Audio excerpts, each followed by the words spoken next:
Curious George.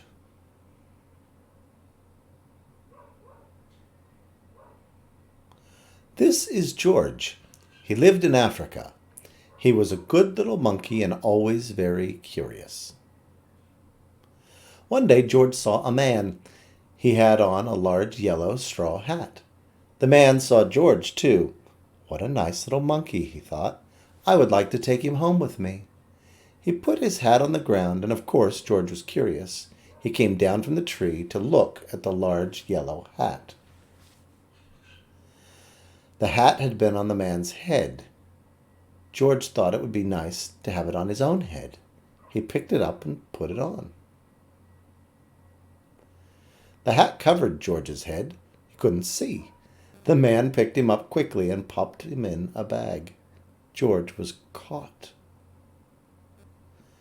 The man with the big yellow hat put George into a little boat, and a sailor rowed them both across the water to a big ship. George was sad, but he was still a little curious. On the big ship, things began to happen. The man took off the bag.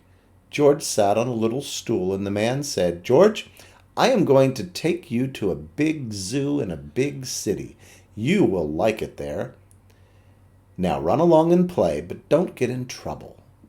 George promised to be good. But it is easy for little monkeys to forget. On the deck he found some seagulls. He wondered how they could fly. He was very curious. Finally he had to try. It looked easy, but... oh, what happened? First this, and then this. "Where is George?" The sailors looked and looked. At last they saw him struggling in the water and almost all tired out. "Man overboard!" the sailors cried as they threw him a lifebelt. George caught it and held on. At last he was safe on board. After that, George was more careful to be a good monkey, until at last the long trip was over. George said goodbye to the kind sailors, and he and the man with the yellow hat walked off the ship on to the shore and on into the city to the man's house. After a good meal and a good pipe, George felt very tired.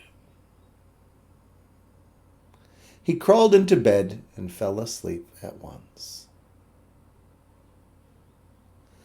The next morning, the man telephoned the zoo. George watched him. He was fascinated. Then the man went away. George was curious. He wanted to telephone too. 1, 2, 3, 4, 5, 6, 7. What fun. Ding-a-ling-a-ling! George had telephoned the fire station. The firemen rushed to the telephone. "Hello, hello," they said, but there was no answer. Then they looked for the signal on the top of the big map that showed where the telephone call had come from.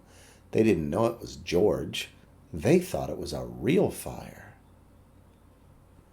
"Hurry, hurry, hurry!" The firemen jumped on to the fire engines and on to the hook and ladders. Ding dong, ding dong! Everyone out of the way. "Hurry, hurry, hurry!" The firemen rushed into the house. They opened the door. No fire! Only a naughty little monkey. "Oh, catch him, they cried. George tried to run away. He almost did, but he got caught in the telephone wire. And a thin fireman caught one arm, and a fat fireman caught the other. "You fooled the fire department," they said. "We will have to shut you up where you can't do any more harm." They took him away and shut him in a prison. George wanted to get out. He climbed up to the window to try the bars. Just then the watchman came in. He got on the wooden bed to catch George, but he was too big and heavy. The bed tipped up, the watchman fell over, and quick as lightning George ran out through the open door. He hurried through the building and out onto the roof. And then he was lucky to be a monkey Out he walked on the telephone wires. Quickly and quietly over the guard's head, George walked away. He was free. Down in the street, outside the prison wall, stood a balloon man. A little girl bought a balloon for her brother. George watched. He was curious again. He felt he must have a bright red balloon. He reached over and tried to help himself, but instead of one balloon, the whole bunch broke loose. In an instant, the wind whisked them all away, and with them went George, holding tight with both hands. Up, up he sailed, higher and higher. The houses looked like toy houses, and the people like dolls. George was frightened. He held on very tight. At first the wind blew in great gusts. Then it quieted. Finally it stopped blowing altogether. George was very tired. Down, down he went. Bump! Onto the top of a traffic light. Everyone was surprised. The traffic got all mixed up. George didn't know what to do, and then he heard someone call, "George!"